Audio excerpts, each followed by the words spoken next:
Next, we are studying about carpal tunnel syndrome. അതായത് numbness and tingling sensation in hand and arms.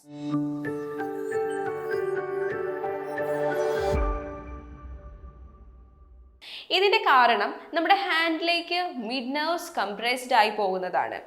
ഇതിൻ്റെ signs and symptoms നോക്കാം. Tingling sensations, hand clumsiness ഉണ്ടായിരിക്കും, പിന്നെ ഹാൻഡിൽ pain ഉണ്ടായിരിക്കും even at night. ഇനി നമുക്ക് ഇൻ്റർവെൻഷൻസ് നോക്കാം. മെഡിക്കൽ ഇൻ്റർവെൻഷൻസ് ഉണ്ട്, സർജിക്കൽ ഇൻ്റർവെൻഷൻസ് ഉണ്ട്.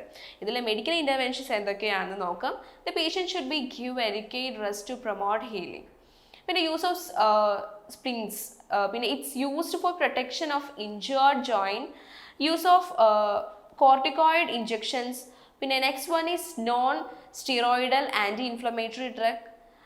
ഇത് പെയിൻ റിലീഫ് നന്നായിട്ട് കൊടുക്കുന്നു.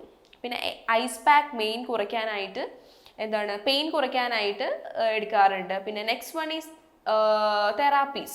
തെറാപ്പീസ് മെയിനായി കൊടുക്കുന്നത് സ്ട്രെച്ചിങ് എക്സസൈസ് ആണ്.